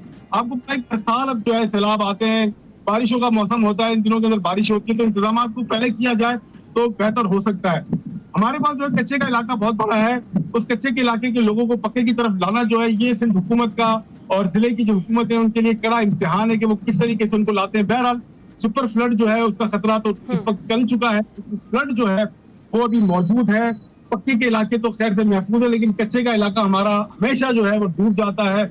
उसके लिए इंतजाम करने की जरूरत है। गुड्डू बैराज से लेकर कोटरी बैराज तक जो दरिया सिंध का हिस्सा है, इसके अंदर जब पानी तेज आता है तो फसलें लोगों की तबाह हो जाती हैं। खजूर के यहाँ पर बागात जो है वो खैर खजूर पूरी दुनिया में भेजी जाती है, वो उन बागात को नुकसान होता है। राइस बेल्ट जो है मुल्क का वो सबसे बड़ा हमारे पास है, उसको बहुत ज्यादा नुकसान होता है। तो इन सारे नुकसान से बचने के लिए हमें इंतजाम जो है वो करने की जरूरत है और वो इंतजाम जो है हमने पहले से तो हर बार जो है इस तरीके की हम सैलाब देखते हैं और नुकसान हम अपने नाज़रीन को बताते हैं, लेकिन इंतजाम जो है वो हमेशा नाकाफी ही साबित हुए हैं। कल जिस तरीके से वज़ीर आला सिंध अपने सूबाई वज़रा के साथ घोटकी आए, उन्होंने बंदों का दौरा किया, गुड्डू बैराज का दौरा किया, सक्खर बैराज का उन्होंने दौरा किया, तो जैसे ही वो दौरा करके वापस कराची रवाना हुए हैं तो घोटकी में जो गए थे फ्लड रिलीफ कैंप थे, बिल्कुल आप दुरुस्त कह रहे हैं शहजाद। इंतजामात जिनकी बातें अब हो रही हैं पहले ही हो जाने चाहिए। ऑल्दो सुपर फ्लड का खतरा टला है, लेकिन फ्लड का जो खतरा है वो बरकरार है। बहुत शुक्रिया शहजाद तबानी, ब्यूरो चीफ सक्खर हमारे साथ मौजूद थे, गुफ्तगू कर रहे थे सिंध की क्या सूरत हाल है उस पर। अभी हम जाएंगे एक ब्रेक पर, आप कहीं मत जाइएगा। वेलकम बैक टू एक्सप्रेसो जी। अब आगे बढ़ते हैं, आपकी मुलाकात करवाते हैं सिंध की बाहिम्मत खातून फातिमा मजीद से। फातिमा मजीद माहीगीर बरादरी से ताल्लुक़ रखती हैं, जिन्हें अब सिंध फिशरीज डिपार्टमेंट की सरबराह मुकर्रर किया गया है। फातिमा मजीद जो हैं माहौलियाती कारकुन और सोशल वर्कर हैं, जो कई सालों से माहौलियाती तब्दीली और माहौलियाती इंसाफ के लिए जिद्दोजहद कर रही हैं। फातिमा मजीद पाकिस्तान PFF की सीनियर नायब चेयरमैन भी हैं, जिसके मुल्क भर में 1 लाख से ज़्यादा अरकान हैं और PFF पाकिस्तान की सबसे मजबूत समाजी तहरीकों में शुमार भी होती है। फोरम की जिद्दोजहद के अहम नुकात में माहीगीरी के हुकूक से मुतालिक पॉलिसी, मामलात, मछलियों की जो मंडी है और तहफ़्फ़ुज़, इंडस डेल्टा की बहाली, पायदार फिशरीज पॉलिसी, ठेकादारी निज़ाम का खात्मा शामिल है और मकामी माहीगीरों के हुकूक, बड़े ट्रॉलर्स के जरिए सनती माहीगीरी और समुद्री आलूदगी की रोकथाम और माहीगीरों की गिरफ्तारियों के खिलाफ आवाज़ उठाना भी शामिल है। और फातिमा मजीद गुज़श्ता 3 बरसों से हर साल माहौलियाती तब्दीली और माहौलियाती इंसाफ के मुतालबात के हक में एहतजाज में शामिल भी रही हैं। मजीद फातिमा मजीद साहिबा हमारे साथ ही मौजूद हैं, उनसे बात करते हैं। बिल्कुल, फातिमा मजीद साहिबा से भी बात करेंगे, लेकिन इससे पहले ये आप देखें कि माहौलियाती आलूदगी की जब बात हो रही है, वहाँ पर हमारी डिपार्टमेंट्स को हेड कर रही हैं फातिमा मजीद जैसी ख़वातीन हैं। सिंध फिशरीज डिपार्टमेंट की सरबराह बन गई है। ना सिर्फ ये, अब हम देखते हैं कि ऐसे सेंसिटिव इश्यूज जिसकी दुनिया भर में गुफ्तगू हो रही है, उसके साथ अब पाकिस्तान में भी उसको नज़रअंदाज नहीं किया जाएगा। क्योंकि जब भी कोई खातून सरबराह बनती है ना, तो वो छोटी छोटी जो इंट्रिकेसीज होती हैं उनको अटेंड करने के लिए आ जाती है। और आ गई हैं साथ उन्हीं से, बिल्कुल उन्हीं से बात कर लेते हैं। फातिमा साहिबा, बहुत बहुत शुक्रिया हमें ज्वाइन करने के लिए। कैसी हैं आप? अल्हम्दुलिल्लाह मैं ठीक हूं, अल्लाह का शुक्र। अच्छा फातिमा साहिबा, सबसे पहले तो कांग्रेचुलेशंस, हमें बड़ी खुशी है कि आप अब जो है सिंध फिशरीज डिपार्टमेंट की सरबराह मुकर्रर कर दी गई हैं। कैसे जज्बात है, सबसे पहले ये बताइएगा। सिंध फिशरीज डिपार्टमेंट की नहीं, FCS फिशरमैन कोऑपरेटिव सोसाइटी की चेयरपर्सन, बहुत अच्छा लग रहा है और इतनी दफा बड़ी जिम्मेदारी जो है वो मैंने ली है, तो मैं इसको पूरी कोशिश करूंगी कि इसको जो है वो अपनी जिम्मेदारी के साथ निभाऊं। ठीक है। अच्छा फातिमा साहिबा, ये जो आपके माहौलियाती कारकुन और सोशल वर्क का जो आगाज़ है, ये कब और कैसे हुआ और कौन कौन से जो मसाइल हैं, चैलेंजेस हैं, उनका सामना करने के बाद आज आप इस मकाम तक पहुंची हैं? मैंने जो है वो बाकायदा काम करना 2014 से शुरू किया था। वैसे तो मैं बचपन से ही अपने बाबा के साथ सोशल वर्क में थी, क्योंकि मेरे बाबा जब कश्ती में जाते थे तो जो इंडिया और पाकिस्तान सरक्रीक के तनाज़े पर एक दूसरे के माहीगीरों को अरेस्ट कर लेते हैं और उनको बेगुनाह जो है वो सालों तक बंद रखते हैं। तो मेरे बाबा भी दौरान माहीगीरी जो है वो 88 में अरेस्ट हुए थे। तो उस दुख से, उस कर्ब से हम गुजर चुके हैं। और फिर जब मेरे पापा वापस आए तो उन्होंने तंजीम जो है वहाँ पे ज्वाइन की और फिर मैं बचपन से ही स्कूल के ज़माने से ही मैं बाबा के साथ जाती थी।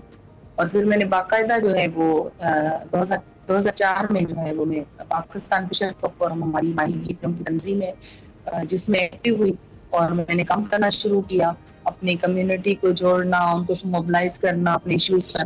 और इस तरीके से मैं पहले अपने यूनिट जो लेडीज का था इब्राहिम हैदरी में, मेरा का नाम इब्राहिम हैदरी एक गाँव था, तो वहाँ पर लेडीज के यूनिट की मैं पहले खजानची बनी, फिर मैं जनरल सेक्रेटरी बनी, फिर मैं कराची डिवीजन की गवर्निंग बॉडी की मेंबर बनी, फिर मैं पाकिस्तान फिशर फोरम की सीनियर वाइस चेयरपर्सन बनी। और इसी तरीके से मैंने अपना काम किया और क्लाइमेट चेंज के हवाले से जो है वो मैंने काम करना शुरू किया। तो मैं, अल्लाह का शुक्र है, माहीगीरों के सारे इश्यूज से मैं अवेयर हूँ और मैं बात कर सकती हूँ, मेरी गिरफ्त है। और क्लाइमेट चेंज के जो हमारे माहीगीरों के रोजगार पर, समंदर पर, मैंग्रोव्स पर जो असरात हैं, बिल्कुल बिल्कुल ठीक। फातिमा साहिबा, बहुत ही कॉम्प्रिहेंसिवली आपने जवाब दिए हैं और हम यही सोच रहे थे कि आप जैसी कोई खातून अगर होंगी तो जहाँ पर जो मसाइल हैं उनको डिस्कस किया जाएगा, बल्कि ग्लोबल मसाइल जो आजकल चल रहे हैं उनको भी डिस्कस किया जाएगा। क्योंकि हम अमूमन देखते हैं कि हमारे इर्द गिर्द जितने भी ये रिजर्व्स होते हैं पानी के, उनको बड़ा गदला कर देते हैं हम, और स्पेशली प्लास्टिक के इस्तेमाल से बहुत प्लास्टिक फेंकते हैं, हमारे शॉपिंग बैग्स, कचरा सब उसमें फेंक के जो है ना हम आलूदा कर देते हैं ये बेल्ट्स को सारी की सारी। तो आप इस हवाले से क्या विजन रखती हैं और क्या मकासद है आपके? देखें, समंदर जो है वो हमारी रोजी का प्याला है और मैं समझती हूँ, देखें लोग अपनी चाय में अगर मक्खी गिर जाती है तो लोग अपनी चाय छोड़ देते हैं और पूरे शहर का वेस्टेज बगैर ट्रीट किए हमारे समुंदर में डाला जाता है। प्लास्टिक बैग जो है वो बहुत नुकसान देते हैं क्योंकि ये समुंदर के तह में बैठ जाते हैं, फिर ऑक्सीजन नहीं पहुंच पाती, मछलियां उलझ जाती है, मर जाती है। और जो फिशिंग का टाइम है वो निकल जाता है, क्योंकि जाल माही समंदर में डालते हैं मछली के लिए, तो उसमें ये प्लास्टिक बैग उलझ जाते हैं, तो वो जो है उसी को जो है वो साफ करने में, प्लास्टिक बैग निकालने में उनका टाइम जाया हो जाता है और वो टाइम निकल जाता है। तो ये बहुत ज्यादा नुकसानदा है हमारे माहीगीरी के लिए भी और हमारे समुद्र के लिए भी। तो इस पर हमारी सिंध गवर्नमेंट ने जो है वो पाबंदी का ऐलान किया है, तो इस पर जल्द जो है वो अमल दरामद शुरू। ठीक है फातिमा साहिबा, माहीगीर कम्युनिटी का आपने जिक्र किया, बेसिकली किन किन मसाइल में घिरी हुई है ये कम्युनिटी और इनका जो गुजर बसर है वो काफी मुश्किल है, वो कैसे हो रहा है? देखिए, माहीगीरों के रोजगार को बहुत सारे खतरात हैं। जैसे अगर समुद्री माहीगीरी की बात की जाए तो उसमें समुद्री आलूदगी है, मैंग्रोव्स की कटाई है। मैंग्रोव्स जो है वो हमारे लिए ओलिया और वली की हैसियत रखते हैं, क्योंकि उनकी मीलों दूर तक फैली हुई जो जड़ें हैं वो समुद्री कटाव को रोकती हैं। उनकी जड़ों में मछली और झींगों की अफजाइश नस्ल होती है। उनकी बहुत अहमियत है हमारे समुद्र में, रोजगार में, हमारे माहौल में। और जो है वो समुद्र की पूरी इकोलॉजी के लिए जो है वो दरिया का पानी बहुत जरूरी है, क्योंकि उससे जो है वो दरिया का पानी ना आने की वजह से बहुत से मसाइल होते हैं, क्योंकि उसमें समुद्र की तेजाबियत में भी इजाफा होता है। और दरिया का पानी समुद्र के लिए जो है वो एक जिंदगी है समुद्र के लिए भी, क्योंकि इसके आने से समुद्र का टेम्परेचर जो है वो मेंटेन रहता है, उसमें तूफान नहीं बनते। तो ये बहुत जरूरी है। इसकी ना आने की वजह से भी सी नाइट्रोजन जो है वो उसमें बहुत ज्यादा इजाफा हो रहा है, क्योंकि दरिया का पानी भारी होता है, अपने साथ सिल्ट लाता है और वो समुद्र के पानी को धकेल के दूर ले जाता है। तो ये दरिया के पानी की बहुत अहमियत है और उसको जारी रहना चाहिए। और इसके अलावा जो है वो क्लाइमेट चेंज के असरात हैं, जिस तरीके से जैसे बहुत ज्यादा एकदम से बारिशें हो जाती हैं, एकदम से जो समुद्र में पानी चला जाता है, हमारे जो ग्लेशियर हैं वो पिघल रहे हैं, तो ग्लोबल वार्मिंग में इजाफा हुआ है, तो समुद्र का जो लेवल है वो बुलंद हो गया है। और जो हमारा जून और जुलाई जैसे माहीगीरों का जो है वो ऑफ सीजन होता है, इसमें ज्यादातर पाबंदी होती है हमारे यहाँ फिशिंग पर भी। तो उसमें ये होता है कि जो वो माहीगीर हमारे बहुत इसमें परेशान जुलाई में, और जून जुलाई में जो है वो फिशिंग पर समंदर रफ होता है, लेकिन जो है वो 15 अगस्त से पहले आते ही पहले समंदर नॉर्मल हो जाता था। लेकिन जब से क्लाइमेट चेंज के असर आते हैं, समंदर का लेवल बुलंद हुआ है, सितंबर गुजर जाता है लेकिन समंदर अपनी नॉर्मल पोजीशन पर नहीं। बिल्कुल ठीक है फातिमा साहिबा, हालात तो आजकल भी बड़े संगीन होंगे, तो ये बताइएगा ये माहौलियाती कारकुन और सोशल वर्क का आगाज आपने कहाँ से किया और कब से करती चली आ रही हैं? देखिए, ये हमने जब अपने माहीगीरों के रोजगार की बका बहाली और पायदारी की बात की और हमने जब तंजीम बनाई पाकिस्तान फिशर folk फोरम, तो हमने जो है वो अपनी इस गवर्नमेंट को, लोगों को अपने वजूद का एहसास दिलाया कि हम भी माहीगीर हैं, इस मुल्क के शहरी हैं, इस मुल्क के ज़र मुबादला में हमारा भी हिस्सा है। तो हमने जो है वो जाहिर है हमारा रोजगार क्योंकि कुदरती वसीले से वाबस्ता है, तो उसमें जो है उस पर क्लाइमेट चेंज के बहुत असरात हैं। जहाँ हमारी और बहुत ज्यादा खतरात है हमारे रोजगार को, वहाँ क्लाइमेट चेंज के असरात की वजह से भी हमारे साहिल, हमारी कम्युनिटीज, हमारी औरतें बहुत ज्यादा मुतासर हैं। तो हमने ये इस पर साथ साथ ही जो है वो काम करना शुरू किया। इसके साथ जो है क्योंकि मुझे अपने माहीगीरों के मसाइल का पता है, तो मुझे मुख्तलिफ इंडस्ट्रीज जो है वो अपने ये मेरा काम चलता रहता है, डॉक्यूमेंट्रीज भी जिनको बनानी होती है वहाँ पे बात करती रहती हूँ। मुख्तलिफ यूनिवर्सिटीज में लेक्चर भी होते हैं, कम्युनिटी मोबिलाइजेशन भी होती है। इसके अलावा जो है मैं टूरिस्ट जो है वो उनको भी ले जाती थी, अभी तक भी मेरा चल रहा है। उसका मकसद ये था कि मैंग्रोव्स के जंगलात में ले जाऊँ उनको, और वहाँ पर जो है सेशन और क्लाइमेट चेंज के हवाले से समुद्री आलूदगी और हमारी माहीगीरी की हिस्ट्री, दरिया की हिस्ट्री, तो उस पर बात होती थी। लोग बहुत आते थे उसमें।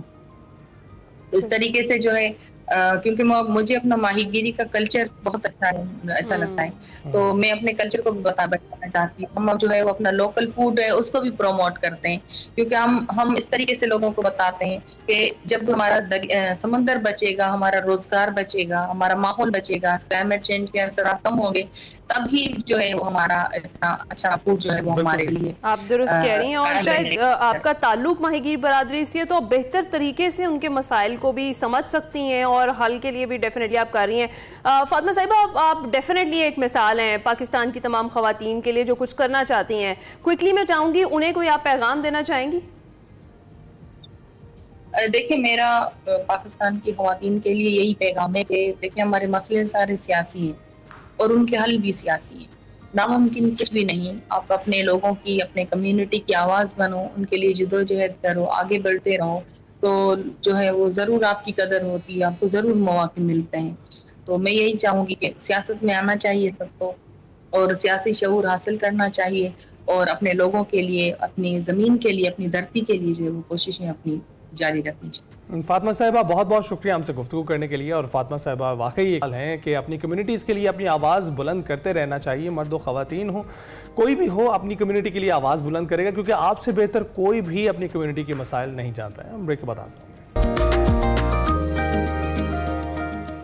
Welcome back. अब कुछ बात करते हैं सह मुल्की सीरीज़ की। तो पाकिस्तान ने मुसलसल दूसरी फतह अपने नाम कर लिया है और पाकिस्तान ने अफगानिस्तान को पहले 39 रन से शिकस्त दी थी और 3 मुल्की T20 सीरीज़ के दूसरे मैच में पाकिस्तान ने UAE को 31 रन से शिकस्त दी है।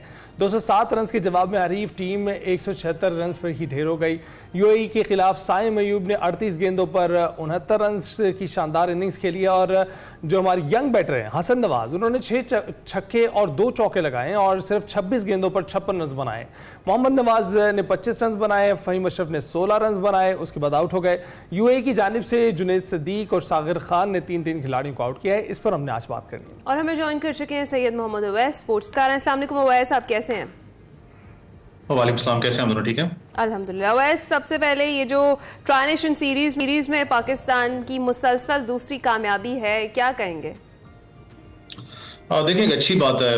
पाकिस्तान एशिया कप से पहले वहां पर ही खेल रहा है जहां पर उनको ज्यादा अच्छी प्रैक्टिस हो सकती है इन विकेट्स के ऊपर, क्योंकि मैंने कहा था आपको याद है सीरीज से पहले कि ठीक है हमने स्ट्राइक रेट की दत लगाई हुई थी, लेकिन थोड़ा सा डिफरेंट विकेट ट्रैक आपको मिलेगा एज कम्पेयर टू जब स्ट्राइक रेट की बैटिंग होती है, क्योंकि स्ट्राइक रेट आप वहां पर ही मेंटेन करते हो जहां पर आपको ज्यादा सपोर्टिव विकेट्स मिलती हैं। लेकिन शारजा की अगर बात करें तो शारजा हमेशा एक बैटिंग पैराडाइज आपको नजर आया, क्योंकि यहाँ पर हाई स्कोरिंग गेम्स होते हैं। आप चाहे बुखातिर लीग में ले लें जो उनकी फर्स्ट क्लास होती है, डिवीजन 1 उठा के देख लें तो हाई स्कोरिंग गेम्स आपको नजर आते हैं। बड़ा एंटरटेनमेंट यहाँ पर होती है। ग्राउंड थोड़ा सा डायनामिक्स इसके छोटे, लेकिन एक अच्छी बात है कि पाकिस्तान की एक नई टीम है। मुझे पता है तनकीद भी थी, आपको याद हो मैंने आपके शो में कहा था कि जब ऐसे सूरत हाल हो तो प्लेयर की जो फाइट होती है वो खाली दूसरी टीम से नहीं होती, ओपोनेंट अपने आप से भी होती है कि यार मैंने अपने आप को मनवा के देना है यहाँ पर, क्योंकि मुझ पे सिंगल हैंडेडली बहुत से लोगों पे क्रिटिसाइज हो रहा होता है। तो वो जिस तरीके से परफॉर्म करें एक अच्छा लग रहा। अफगानिस्तान आपको पता है स्ट्रॉन्ग कंपोनेंट था, क्योंकि अफगानिस्तान का होम ग्राउंड है। UAE की बात करें, इन दोनों टीम्स का हमसे ज्यादा वो होम ग्राउंड है, क्योंकि हम प्रैक्टिस रेगुलर बेसिस पे करते हैं। वहां पर आके परफॉर्म करना, पाकिस्तान के यंग गन्स हैं, बैटिंग ऑर्डर आपका जबरदस्त परफॉर्म कर रहा है। मुझे पता है कि थोड़ा सा ओपनिंग डिपार्टमेंट में आपको नजर आ रहा है कि अभी एक जबरदस्त किस्म का आपको दोनों बैट्समैन से स्टार्ट नहीं मिलता, कहीं ना कहीं वो जोड़ी टूट जाती है। साहिबजादा फरहान बड़ा अच्छा स्टार्ट दे रहे हैं लेकिन कंटिन्यू नहीं कर पा रहे इनिंग्स को। लेकिन एक अच्छी बात है कि आपको प्रैक्टिस अच्छी मिल रही है। रहा सवाल जो पिछला मैच पाकिस्तान UAE के खिलाफ खेला था, तो UAE कि अगर इससे मैच से पहले बात करूं तो आपको पता है कॉन्फिडेंस उनका बेहतर था, क्योंकि बांग्लादेश को वो हराई हुई है सीरीज उन्होंने और 200 प्लस रन चीज इस विकेट पे किए थे। मोहम्मद वसीम उसमें आउटस्टैंडिंग उसने इनिंग्स खेली थी आसिफ खान के साथ। तो बड़ा एक इंपॉर्टेंट, मैंने पहले भी क्योंकि उस टीम की तरफ से खेलता हूं, अगर अभी एनालिसिस करूं तो UAE टीम का सबसे स्ट्रॉन्गेस्ट पॉइंट जो उनकी बैटिंग है। आप उनकी बैटिंग को उठा के देख लें तो आपको फायर पावर नजर आता है। मुझे पता है जरूर थोड़ा सा एक्सपीरियंस वाइज थोड़ा सा भी उनमें कमी है, उनको एक्सपीरियंस एज गेन ऑन करेंगे। लेकिन बॉलिंग यूनिट की बात करें, सिवाय जुनैद के या दूसरा लड़का जो उनका राइट आर्म पेसर उन्होंने नया डाला है, उसके अलावा आप देखें तो थोड़ा सा मुझे स्ट्रगल करती हुई पेस पैटर्न की नजर आती, क्योंकि वही बात है ना, एक्सपीरियंस नहीं है उनका। एक्सपीरियंस इन बड़ी विकेट्स के बड़ी टीम्स के खिलाफ, खास करके जब आपको ज्यादा मार पड़ रही है तो आप उसमें कमबैक कैसे करते हो। लेकिन स्पिन बॉलिंग यूनिट उनका बड़ा तगड़ा आपको नजर आता है। बैटिंग के अंदर आप ओपनर्स को देख लें, वसीम आपको एक अच्छा एसेट है। उसके बाद आसिफ लाला जिस तरीके से मिडिल ऑर्डर के अंदर कल भी उन्होंने परफॉर्म किया, उन्होंने इससे पहले भी न्यूजीलैंड के खिलाफ एक मैच था, I guess warm up match था, उसके अंदर भी परफॉर्म किया। तो एक अच्छी साइड आपको नजर आती है और ये मैं कहता हूं कि आने वाले वक्त के अंदर जिस तरीके से ट्रांसफॉर्मेशन UAE के अंदर हो रही है तो वो बड़ा अच्छा कंपीट आपको बड़े लेवल पे करेंगे। लेकिन पाकिस्तान के लिए एक अच्छी बात है कि आपके बैटिंग ऑर्डर परफॉर्म कर रहा है, आपका बॉलिंग यूनिट खास करके स्पिन बॉलिंग यूनिट सुफियान मुकीम परफॉर्म कर रहा है। तो एक अच्छी बात है कि पाकिस्तान को एक अच्छी प्रैक्टिस मिल रही है एशिया कप से पहले, क्योंकि आपने एशिया कप इन्हीं कंडीशंस के अंदर खेलना है। बिल्कुल ठीक है। लेकिन अवैस, अभी आप सोचते हैं कि इस सीरीज के दौरान सबसे भारी टीम, सबसे मजबूत टीम जो पाकिस्तान ही थी वो परफॉर्म कर रही है, आपको दूसरी टीमों में ये सख्त लगती है कि दोनों टीमें हारने के बाद कमबैक कर सकती हैं, या पाकिस्तानी टीम अब हावी दिखाई देने लगी है? देखिए, अगर ऑब्वियसली पाकिस्तान तो फेवरेट्स है फाइनल्स के लिए, क्योंकि आप 2 मैचेस जीत चुके हुए हो। आज भी बड़ा एक इंपॉर्टेंट मैच है जिसमें अफगानिस्तान और यूएई का मैच होना है आपस में। आपको पता है कि एक मैच वो हार चुकी हैं, जो भी जीतेगा उसको एक एज जरूर होता है साइकोलॉजिकली भी और पॉइंट्स टेबल पे भी उनको एज होता है। मुझे पता होना लाइटर नोट बात हो रही थी कि सेकंड बेस्ट टीम एशिया की अफगानिस्तान है। वो पाकिस्तान में हमेशा कहते हैं ना कि जब भी हम क्रिटिसाइज करें इस पाकिस्तान टीम को तो वो आउट ऑफ द बॉक्स आके क्रिकेट खेलती है कि क्रिटिक्स को एकदम शट करवा देती है। समझ ही नहीं आती कि पाकिस्तान ने क्रिकेट कौन सी खेली है। लेकिन आप अगर इन दोनों टीम्स की बात करें अफगानिस्तान ये, तो ऑब्वियसली अफगानिस्तान को एज इसलिए नजर आता है क्योंकि उनके पास एक स्पिन बॉलिंग ऑप्शन का भी एक एज बड़ा तगड़ा है। उसके बाद देखिए वो बड़े लेवल की क्रिकेट रेगुलर बेसिस पे खेल रहे हैं। वर्ल्ड कप्स की बात कर लें आप, क्योंकि मैंने कहा ना एक्सपीरियंस बड़ा मैटर करता है जब आप बड़े मैचेस खेलते हो। उन्होंने जिस तरीके से परफॉर्म किया, आउट क्लास पाकिस्तान को भी किया हुआ है, अफगानिस्तान को भी किया, ऑस्ट्रेलिया को भी किया हुआ है, तो बड़ी से बड़ी टीम को उन्होंने मारा हुआ है। तो वो एक्सपीरियंस आपको नजर आता है कि Afghanistan one of the best teams आपको नजर आती है। लेकिन फिर मैं कहूंगा कि अगर आप पूरे अगर हार्ट ब्रेक की बात करें क्रिकेट के अंदर तो बड़ा आसान है। जब भी गिवन डे होगा तो वहां पर कोई भी टीम परफॉर्म कर सकती है। जिस तरीके से यूएई ने पिछले मैच के अंदर परफॉर्म किया, तो मैं इस चीज पे कह सकता हूं कि वो कभी भी टफ टाइम दे सकती है अफगानिस्तान को। आज आसान नहीं होगा, जैसे पाकिस्तान की इंडिया के साथ टसल होती है, कहीं ना कहीं अफगानिस्तान क्रिकेट के अंदर भी आपको पता है हमारी टसल चल रही है। वहीं अगर आप थोड़ा सा हिस्ट्री में चले जाएं, अफगानिस्तान और यूएई की बड़ी तगड़ी टसल रही है आपस में, वो भी बड़ा टसल वाला मैच होता है। तो बड़ा एक मजे का आज एनकाउंटर देखने वाला है। लेकिन जो बॉलिंग यूनिट है उस पर पेस बैटरी पे काम करने की जरूरत है। इनके पास राव लड़का होता था लेफ्टी, आई डोंट नो कि वो उसको टीम में क्यों नहीं खिलाया गया। आर्यन लकड़ा एक बड़ा तगड़ा इनके पास ओपनर था, पिछली सीरीज में उसने परफॉर्म भी किया है, उसको आई डोंट नो कि साइडलाइन किस लिए किया गया था। तो यूएई के पास वो बेंच लाइनअप जरूर मौजूद है, लेकिन अगर उनकी पेस बैटरी थोड़ा सा मैं कहता हूँ काम कर ले तो शायद वो अच्छा टफ टाइम दे सकते हैं। अच्छा, तो बस कल मैच है पाकिस्तान और अफगानिस्तान का, और कल भी अगर हम इंशाल्लाह जीत जाते हैं तो एक तो ये कितनी पोजीशन हमारी स्ट्रांग होगी, और एशिया कप से पहले ये परफॉर्मेंस और ये जीतें जितनी शानदार अभी मिल रही हैं, इससे कितना कॉन्फिडेंस बूस्ट होगा, और क्या फिर कॉम्बिनेशन एशिया कप में भी फिर यही रहेगा टीम का? ये आपने बड़ी इंपॉर्टेंट बात की है। देखिए मेरे लिए अगला मैच जीतने से ज्यादा जरूरी है कि आप बेंच लाइनअप को टेस्ट करें। अभी भी कुछ लड़के आपके बेंच पे बैठे हुए जिनको हमने टेस्ट नहीं किया, जिसमें हुसैन तलत भी हैं, कुछ और प्लेयर्स इस वक्त बैठे हुए हैं, लेकिन एक खुशदिल शाह भी उसके अंदर बेंच में बैठे हुए। एक अच्छी बात है कि एटलीस्ट पेस बैटरी की अगर बात करूं तो रोटेशनल पॉलिसी आपको पाकिस्तान टीम की तरफ से नजर आई है। पहले मैच में आपको याद हो शाहीन वगैरह, क्योंकि आपने सीरीज स्टार्ट करनी होती है, लीड फ्रॉम द फ्रंट आपको पेस अटैक नजर आया। दूसरे मैच में आपने उस पेस अटैक को शफल किया, तो अच्छी बात है कि आप एटलीस्ट रोटेशनल पॉलिसी पे पा रहे हो कि आपको पता है कि पीछे बेंच लाइनअप इतनी स्ट्रांग है कि यार वो बैकअप प्लेयर्स हमारे पास हैं। अच्छी बात है कि अगले मैच के अंदर आप वही रोटेशनल पॉलिसी आप बैटिंग में भी रखें। खुशदिल शाह बाहर बैठे हुए हैं, उसके बाद इब्रार आपको पता है वो बाहर बैठे हुए हैं, फिर हुसैन तलत वहां पर मौजूद है। तो एटलीस्ट आपको पता होता है कि यार अगर खुदा न खास्ता इस पोजीशन पे लड़का नहीं परफॉर्म करा तो हमारे पास कोई बैकअप का प्लेयर मौजूद है। एक थोड़ी सी बात है, मुझे पता है कि बीच में जो इश्यू भी बना, हारिस वाला जो कमेंट उन्होंने पास किया, जो भी था ऑब्वियसली वो इंटेंशनली था, जो भी मामला थे, हारिस की अगर मैं कंसिस्टेंसी की बात करूं, इनकंसिस्टेंट रहे हैं मुझे पता परफॉर्मेंस के अंदर, ओपनर से लेकर 6 नंबर तक, लेकिन ज्यादा उनका जो स्कोर और स्ट्राइक रेट वाला मामला है वो 1 डाउन के अंदर रहा है, या एज एन ओपनर रहा है, या मिडिल ऑर्डर के अंदर है। तीसरी चौथी पोजीशन की बात करूं, जिस पोजीशन में इस वक्त हारिस को खिला रहे हैं मुझे कंफर्टेबल नहीं लग रहा। मुझे पता है कि उनकी शायद जगह मिडिल ऑर्डर के अंदर नहीं बनती, क्योंकि सलमान अली आगा अच्छा परफॉर्म कर रहे हैं, हसन नवाज बड़ा तगड़ा परफॉर्म कर रहे हैं, फिर उसके बाद आपके पास एक लेफ्ट आर्म स्पिनर जो पाकिस्तान के ऑलराउंडर है वो मौजूद हैं, वो कम बैक कर रहे हैं काफी अरसे के बाद। लेकिन हारिस को कहीं ना कहीं अगर वो एक कहते हैं ना कि अगर इस वक्त जो हालात है टीम के या किसी भी क्रिकेट टीम के होते हैं, आपको अपने आप को एडजस्ट करना पड़ता है, अडाप्ट करना पड़ता है कंडीशंस को। हसन नवाज ने भी तो अडाप्ट किया, वो पूरी जिंदगी ओपनर खेलता रहा, लेकिन जो पोजीशन पे खेल रहा है परफॉर्म कर रहा है। वो जो प्रेशर साइको सिचुएशन है उस पर मैं कहता हूँ कहीं ना कहीं शायद जो साइकोलॉजिकल प्रेशर है हारिस के ऊपर, वो बात करने की जरूरत है। एक इम्पैक्ट प्लेयर है, वो बड़ा तगड़ा है, अगर वो आपको पता मार धाड़ पे है तो बड़ा एक टर्निंग पॉइंट पाकिस्तान के लिए हो सकता है। बिल्कुल ठीक। अवैस बहुत बहुत शुक्रिया। इस वक्त सैफ अली की सीरीज है, आज का मैच भी होगा, लेकिन कल पाकिस्तान का मैच है, उसे भी इंजॉय करें, और हम उम्मीद करते हैं कि जो ये एक स्ट्रीक बनाई है जीतने की, ये पाकिस्तान बरकरार रख सके। ब्रेक के बाद हाजिर हूं।